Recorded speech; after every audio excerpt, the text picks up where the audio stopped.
This is Pinnacle Lutheran Church Sunday Bible Study. The following session was recorded on Sunday, May 19th, 2013, continuing the book of Revelation.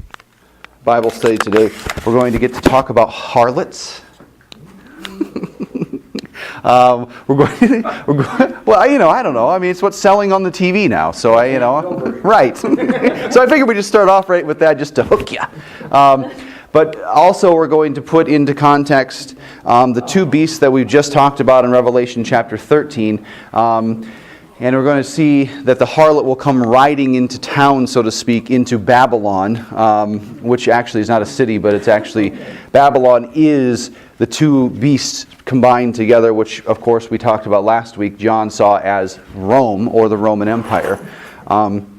Which, and we'll parse that out a little bit more. But basically, we're going to see and be reminded again of a magic number we've seen before back in Revelation 7, 144,000. We're going to see that again today. And we're also going to see that there's going to be two harvests at the end, in the very end. There's going to be, and it's very interesting the way that John presents this, because there's going to be a harvest of grapes at the end.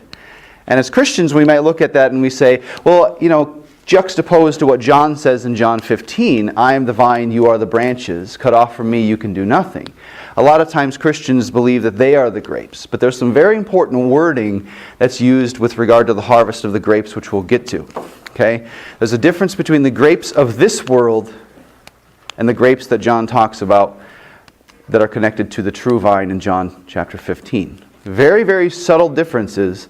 And then the real true harvest that affects the Christians is the wheat harvest, the gathering of the sheaves of the wheat that are brought together, and which is very interesting that that also coincides with what was going on back in the Old Testament between the festivals of Passover and Pentecost, which was the barley harvest. It all comes together, and I was just looking at how these things came together, especially on the day of Pentecost. And this is a perfect chapter to be studying as it pertains to this particular part of the church year. So, you said that the barley harvest took place between the feast of Passover, and the feast of Pentecost. So there. That comes right much later than that. Well, it's what happened. This was back in the biblical times, and in Israel and those particular places like that.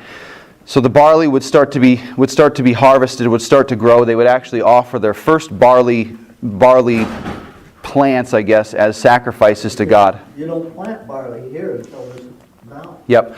Yeah, and in those days, it was something that was able to be started pretty early, and then they were able to actually harvest right around the time of Pentecost, which I guess, if we were to superimpose current months would be, somewhere in the area between March and May. So it's almost similar to what it is. This week, the Jewish calendar was Shavuot. And Yes. That's Pentecost. Yes. Right? Yep. So, this year it moves around. Yep. Yeah.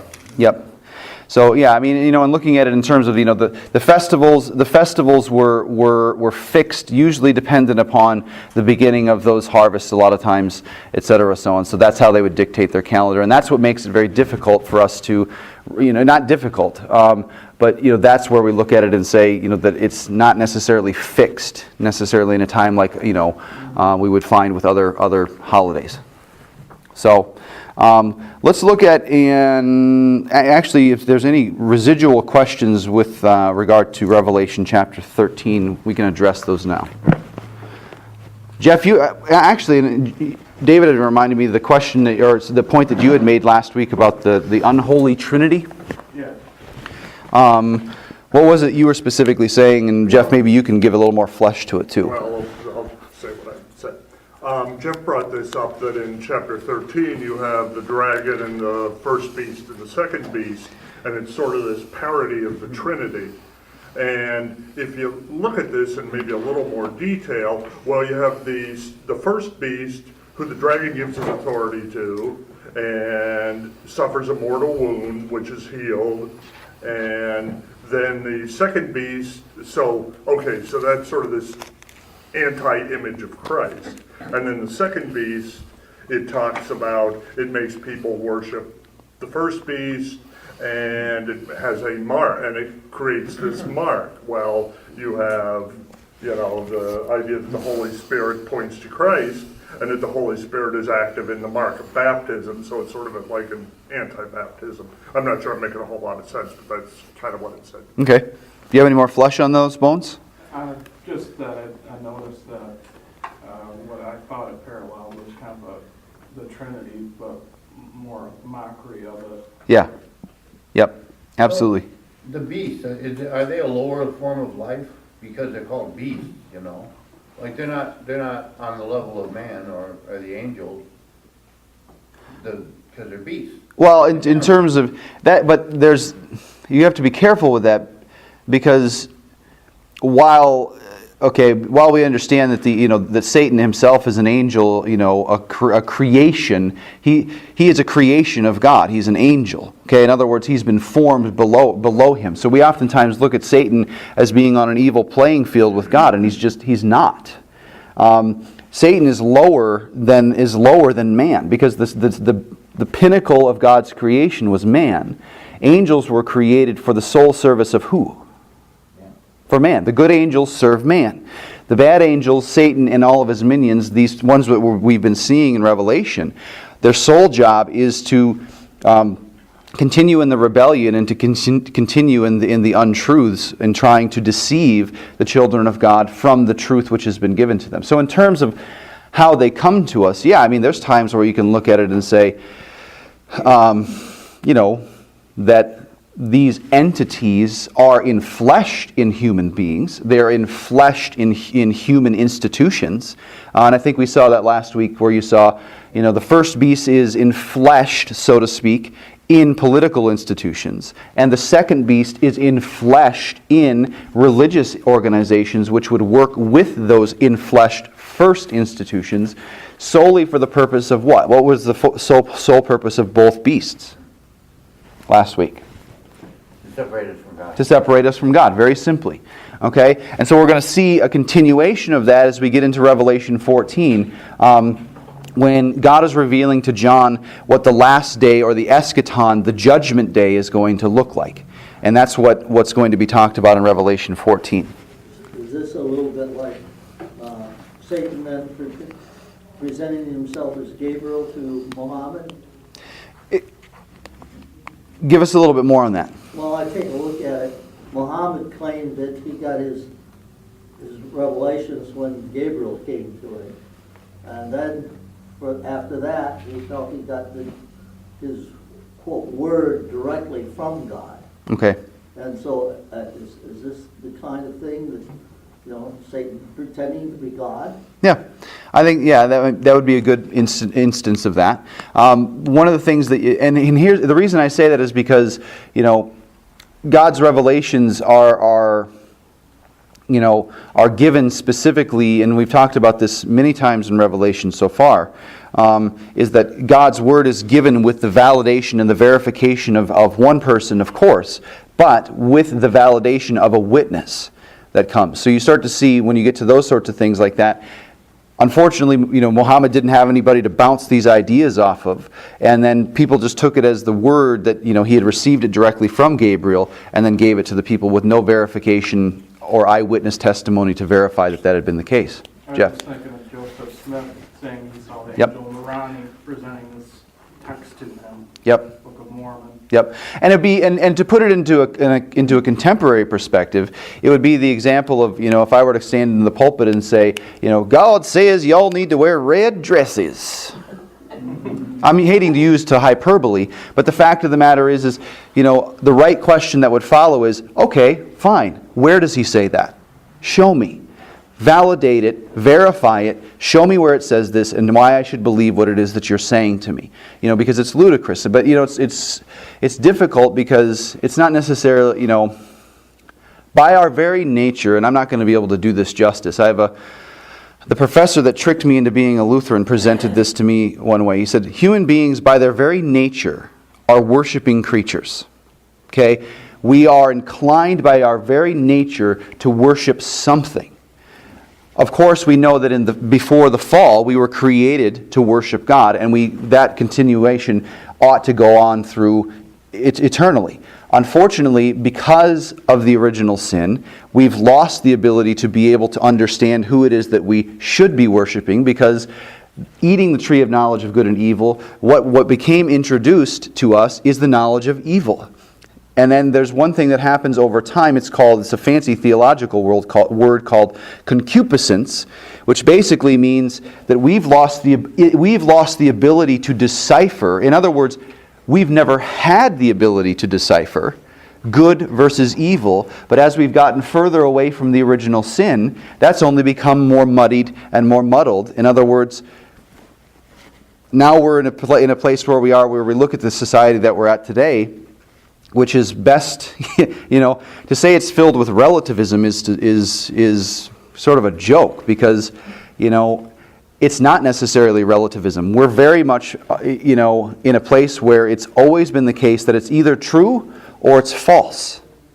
That is the reality that has always existed. And you'll hear people a lot of times today say, well, it's not black and white.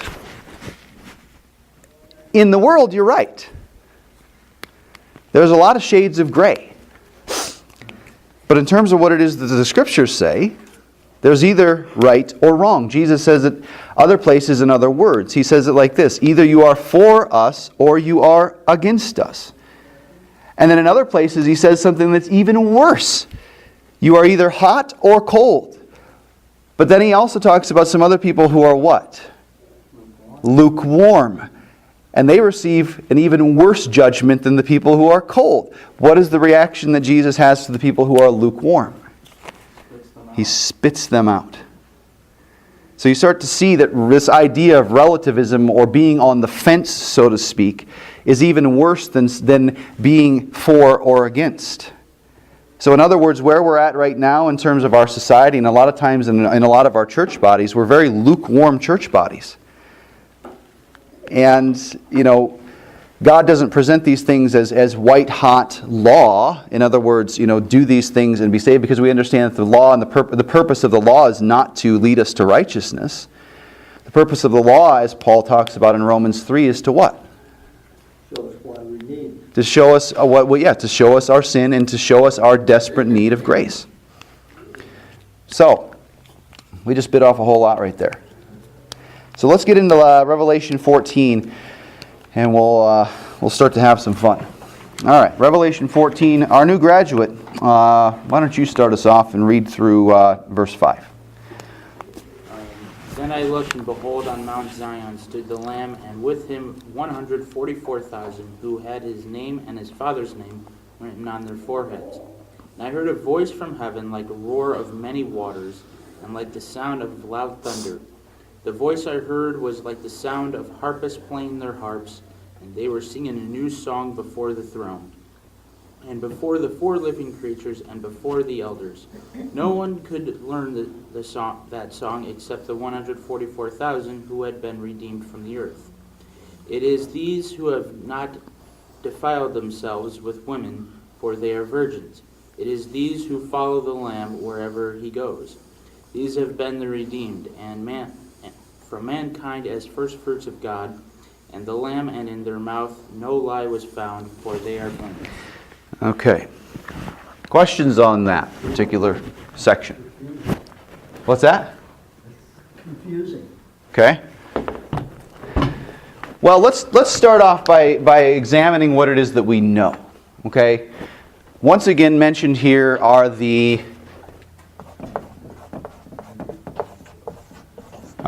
who are the 144,000? I want to hear collectively, we are, from you. And I want you to say with boldness, because you are classed within this. So we start off and say, we are. We are the 144,000. Now this is going to maybe cause some stumbling because of what it says a little bit later there with regard to this particular word.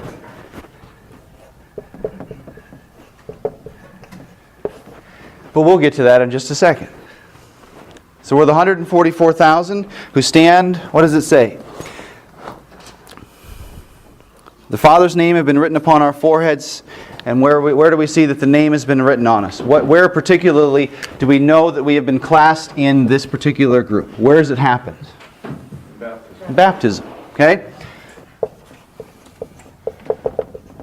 Okay, we know that we are the 144,000 because of baptism. All right? But then he goes on and he says something here's another thing that's happening. The 144,000 are before the throne of God singing a new song.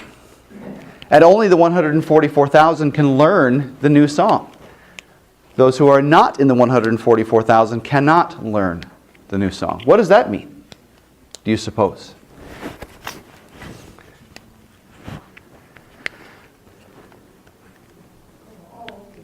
Well, without baptism, they don't have the ears to hear. There you go. They can't learn. Okay, so baptism gives us ears to hear.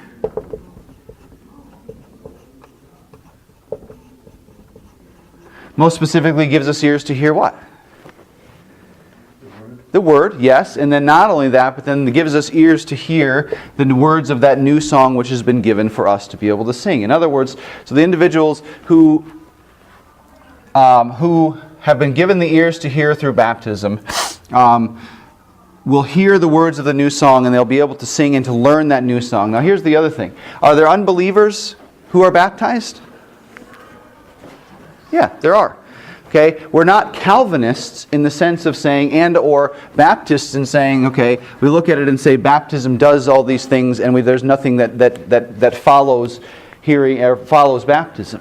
Okay, God gives us ears to hear, but not only in baptism does God give us ears to hear, but He gives us faith which believes the words that we hear. But here's the crux. These are things that are given to us by grace as gifts of God.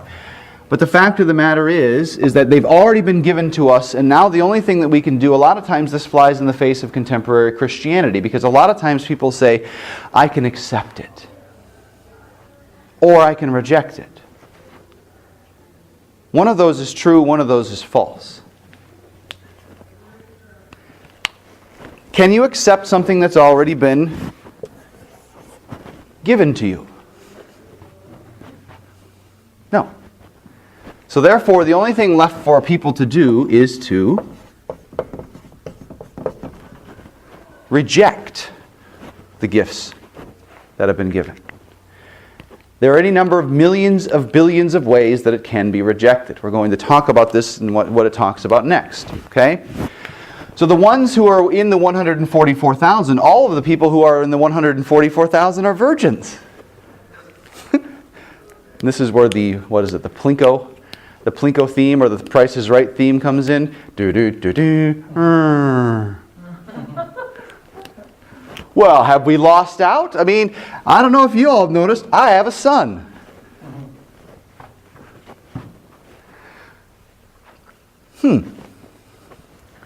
Is that cause for us to start believing that this has something, that this has something to do with, we're all grown-ups here, having marital relations or not having marital relations? Is that what's being talked about here?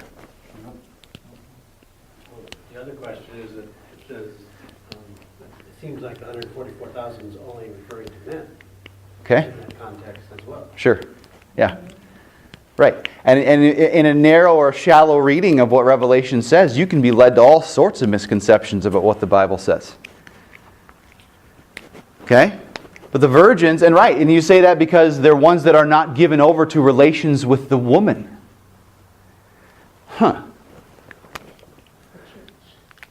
Okay, no, well, yes. But that's the relation. Now here's the thing. This is where the real twist comes in. Because God has given this. Okay, now who is this? What's another fancy name for the 144,000?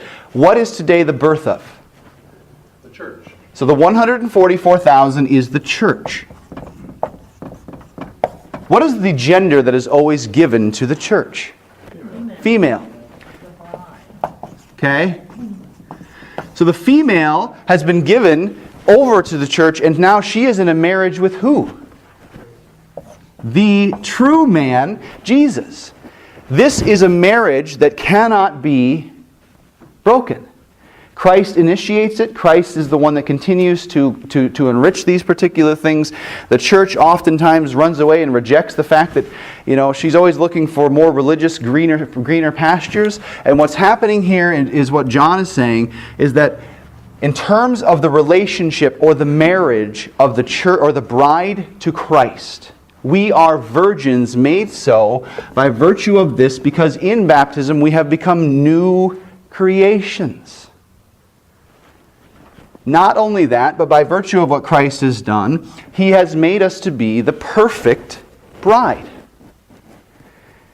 And so therefore, as it continues on, we start to see that there's no necessarily gender that's affixed to it. You can look at it and say on the face of it, it looks like there's a gender affixed to it. But then as you read further, and this is what we'll read here, let's actually continue on verse 6 through 8, and this will make a little bit more sense. 6 through 8. Ed, if you've got that. And it's all never in verse 1 within it. Eternal gospel we proclaim to those who dwell on earth, to every nation and tribe and language and people. And he said with a loud voice, fear God and give Him glory, because the hour of His judgment has come, and worship Him who made heaven and earth, the sea and the springs of waters. Another angel, a second cloud, saying, fallen is Babylon, the great, she who made all the nations drink the wine of the passion for her sexual immorality.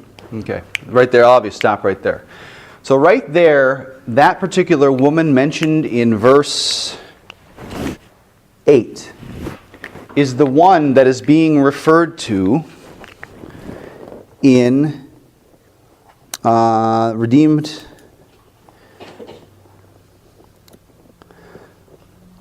Let's see. Not defiled themselves with women. 4.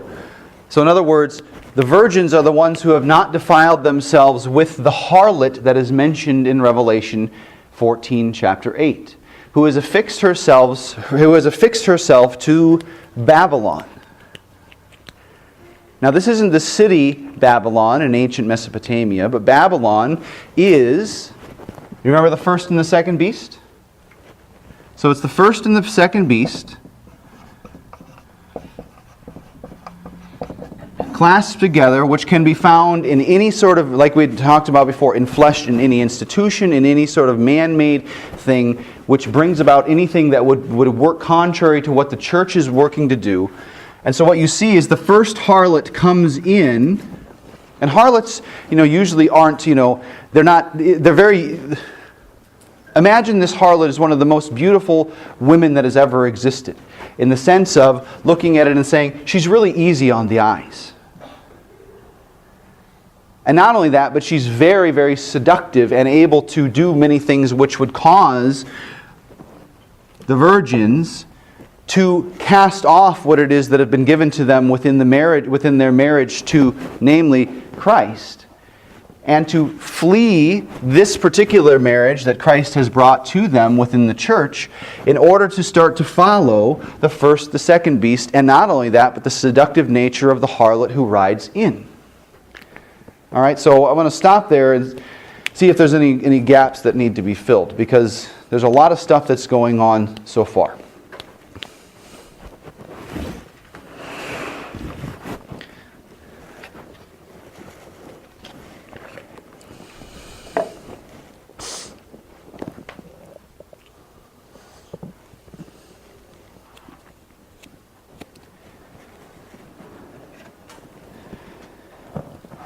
The NIV doesn't mention virgins specifically. I'm just curious what verse would that?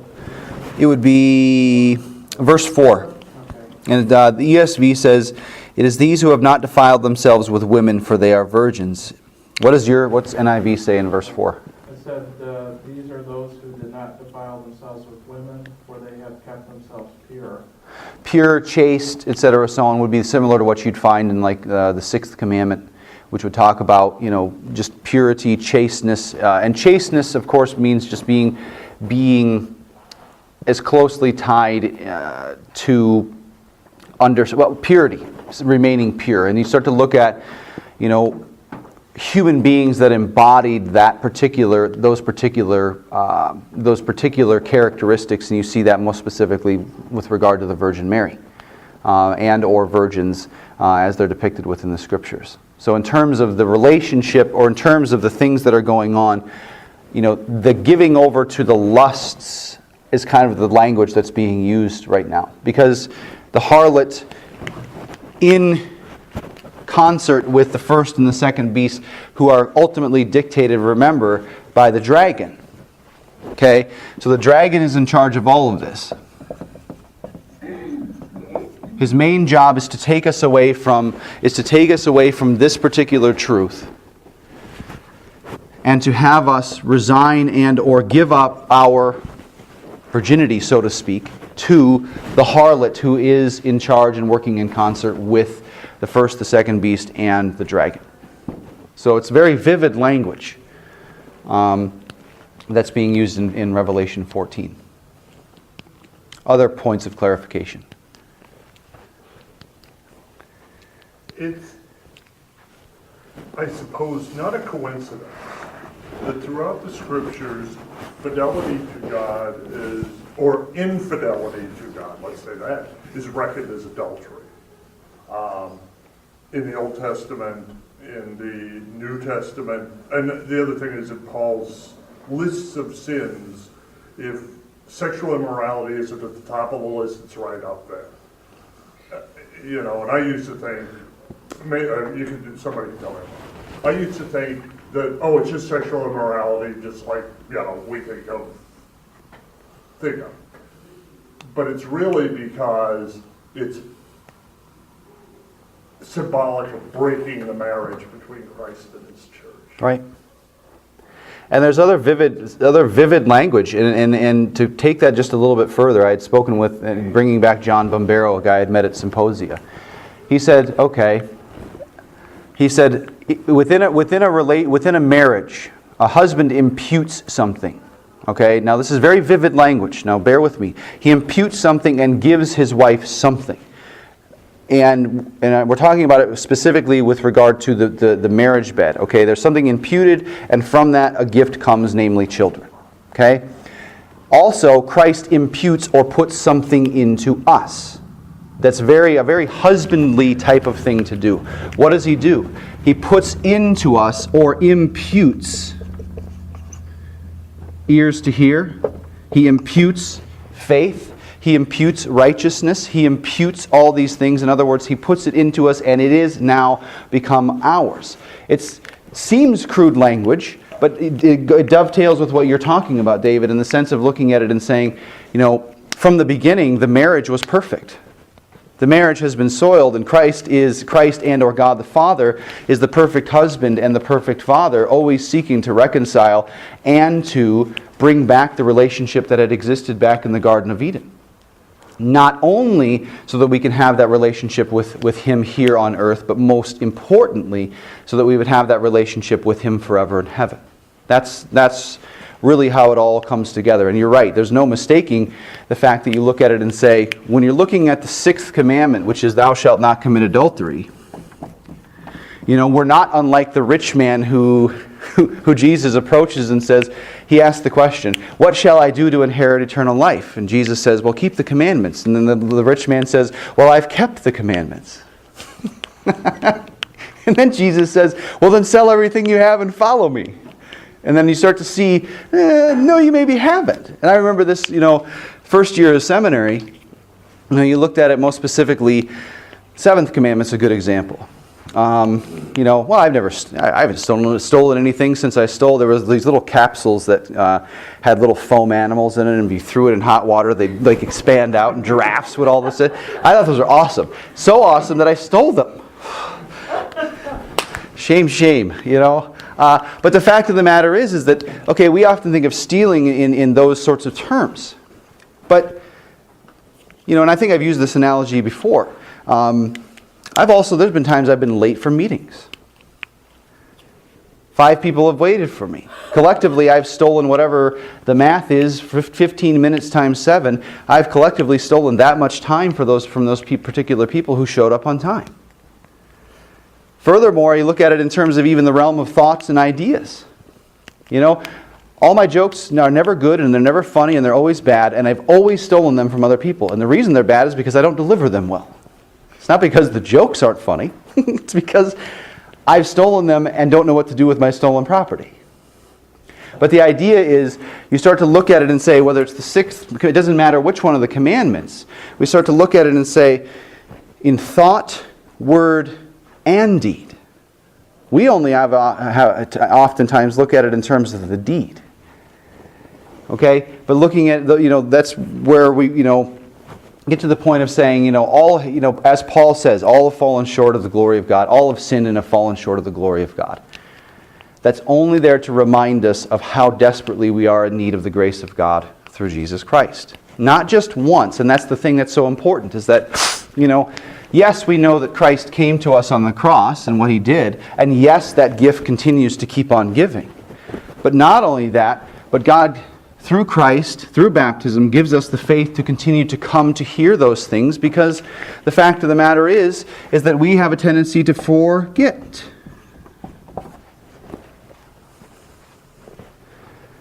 And that's why pastors will say, we'd love to see you in church. Not because you punch your ticket. Not because, it's anything that we do as any sort of a work. Because the fact of the matter is that Christ has already given us ears to hear. And really, in the end, when we're not coming to church and hearing His Word, in essence, what we're doing is that. Not in essence, it is that. We're rejecting the ways that God says that He's going to continue to come to us. And furthermore, you look at it and say, for people who would say, well, I get enough. Oh my gosh, you look at this and you think about it in your own marriage. If I sent Melissa flowers once, she would want more and more and more and more to be reminded, not because she wants flowers, rooms full of flowers, but because she wants to be continually reminded of the love that I have for her. Why? And it's one of the things that I talk about so often. As Christians, and as most specifically personally, I forget so often, and then oftentimes start to, I need to be reminded of these things, most specifically of how desperately, how deeply, and how earnestly God loves me. And furthermore, how simple it is. How does He show that He loves me? He preaches His Word to me. He gives me His own body and His own blood in a sacrament. He gives Himself to me. And not only that, but He gives me forgiveness of sins and imputes ears to hear, faith, etc., so on through holy baptism. He's covered everything. So we look here and say, there are people who are going to be, given over to these particular things, who are going to be given over to these relationships with, most specifically, the harlot. Okay, so the virgins will be given over to relations with the harlot. Now remember, this is one of the things that that John's talking about in terms of the things that are going to be happening in the last days. Let's look at what the third angel says in verse 9. Mrs. Randolph, would you read that one? Could you read 9 through 13? The third angel followed them and said in a loud voice, "If anyone worships the beast and his image and receives his mark on the forehead or on the hand, he too will drink of the wine of God's fury, which has been poured full strength into the cup of His wrath.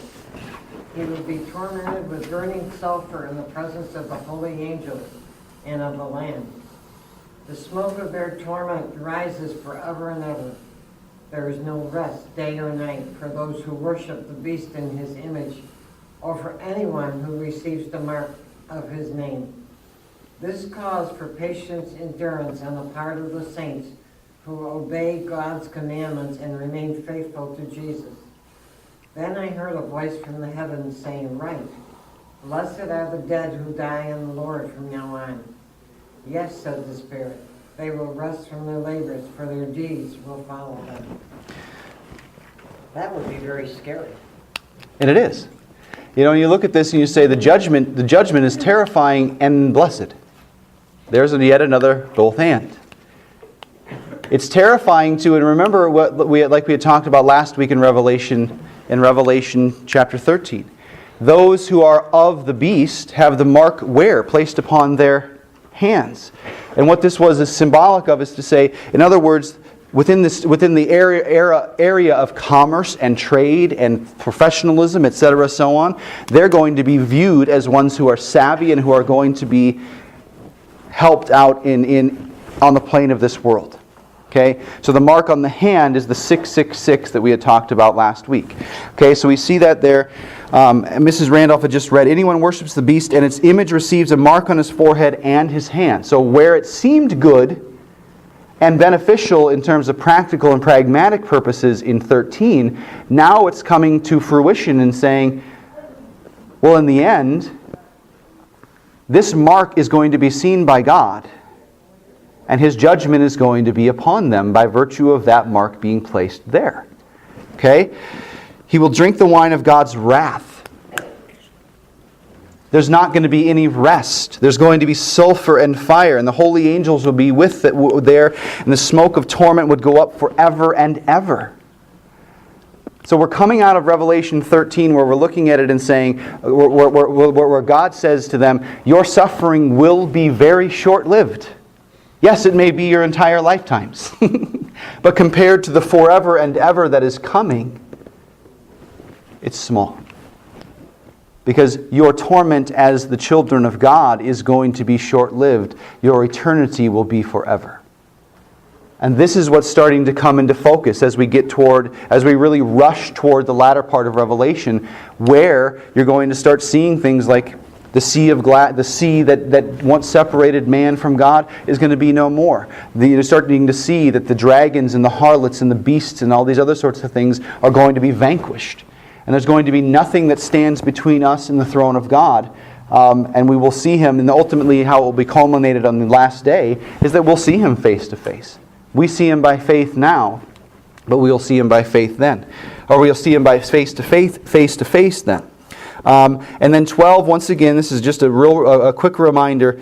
Verse 12, here's a call for the endurance of the saints, those who keep the commandments of God and their faith in Jesus. And that's an important word. Keep it. How can you keep something if you have to work for getting it? This seems to be very conducive to us having already been given something. In other words, keep what it is that has been given to you. We talked about this a few. We talked about it a lot. Yeah. Yeah. You know, just rather than an action, it's hold it dear. Hold it dear. Don't compromise. Don't give up. The endurance that's spoken about there in verse 12 it says the exact same thing. Endure in keeping this. In other words, don't throw it out. My understanding of keeping, maybe because I come from a farm, is that it's not much that you're not just hanging on to it, you're taking care of it. You're doing everything you can to make it grow. Yep. So it's like keeping the sheep, keeping Yep. the cattle. You have to feed them. You have to do all these things Yeah. in order to make them grow and prosper. Yep. Absolutely.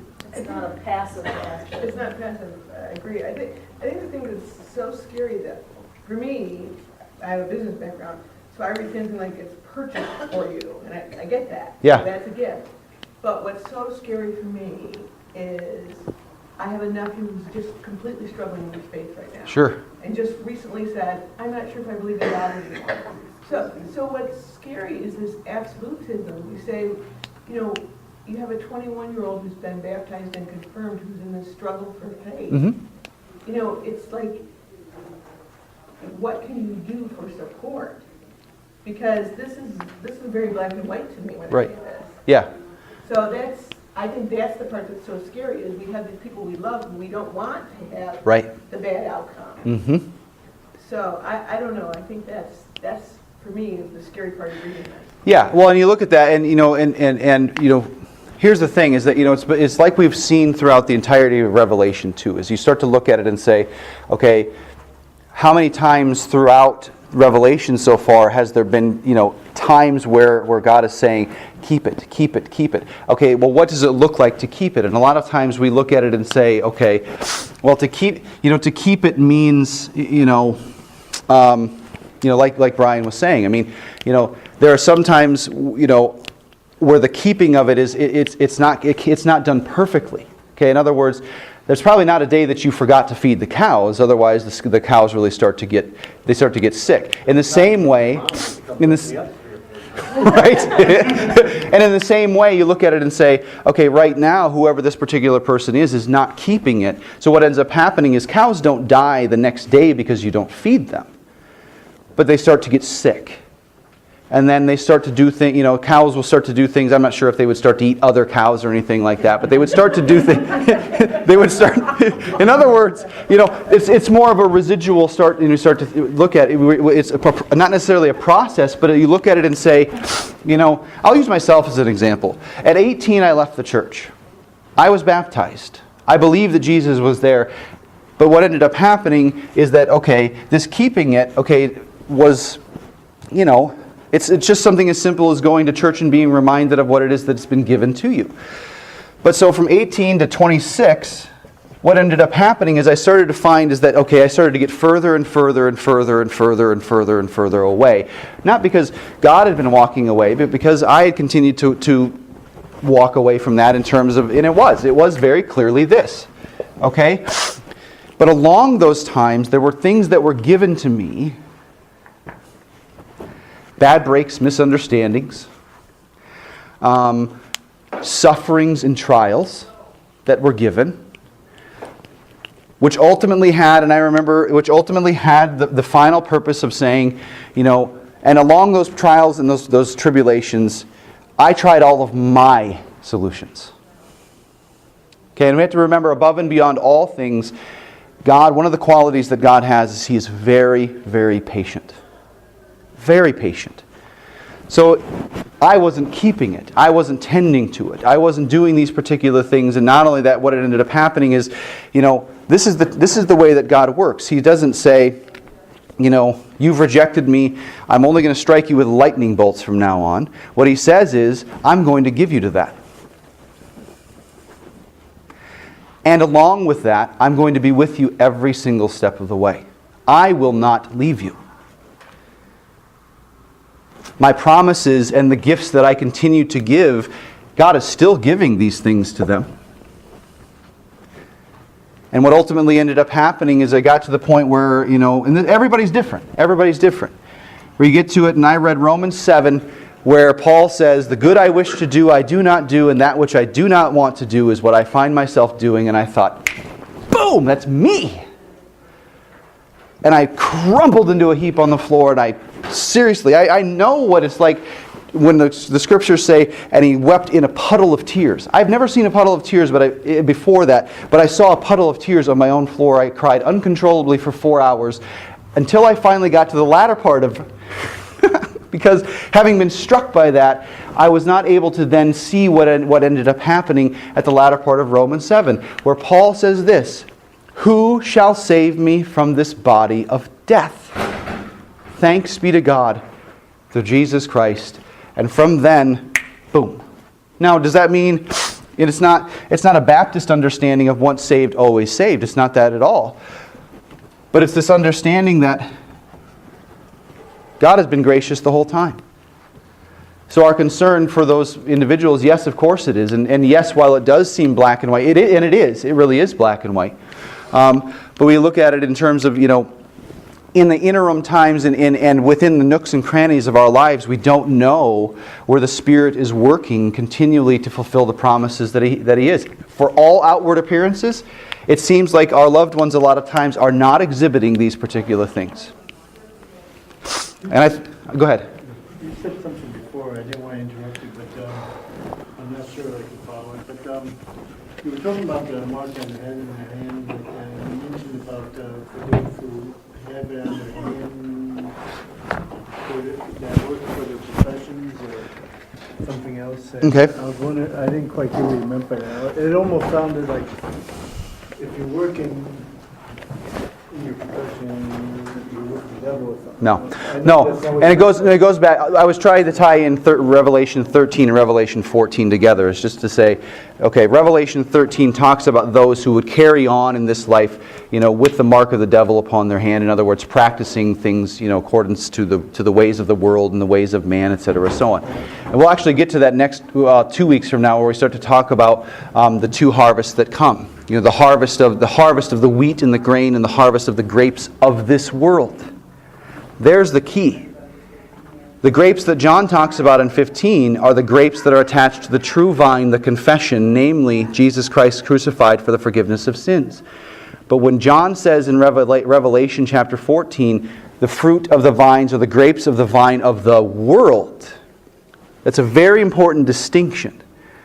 Because they are connected and grafted to the vine of the world, not to the vine, the true vine, that John talks about in 15. But so with regard to the question, the mark that's on the hand of the persons, that are exhibiting, things, industriousness and those sorts of things, hard-workingness, being a hard worker, no sin in that in any way, shape, or form. You can be a hard worker, you can be very wealthy, you can do all of these particular things with no sin in it inherent at all. The major dividing factor is to say, are these things being done in lead people ultimately astray from the truth that's been given to them within the Scriptures? And, I think most of us would be able to say that within our professions that we're not. We're not necessarily doing that. And we can't look at it and say necessarily, okay, aha, we've seen a lot of this in the last 2 years, where there's been a lot of demonization of people. Well, not just 2 years, it's really happened for a long, long time. And we really see how, that's maybe a little bit too far, I don't want to go there. But basically, to be hardworking, to continue to carry on your vocation within whatever job you have, but then even taking it into another realm, doing your job, being a father, being a mother, being an uncle, being a son, being an aunt, in instances, and going tying that into what you were talking about. That may look like just saying to this particular person, I love you dearly, and not I'm concerned that you're going to burn in hell. Not that at all. But it's just saying, I'm continuing to pray for you, and God is giving these things to you in baptism, and He continues to give them to you. And you're continually in my prayers. I mean, that's just as simple. A lot of times, like I said, we look for the blockbuster deal that's going to all of a sudden bring these children back to these things, because we do fear about these particular things. But God's providing things in ways which He's going to bring people back to them, and that's namely through the hearing of the gospel. And I've got to get to church, actually. So thank you very much. We'll finish up with Revelation 14 in 2 weeks.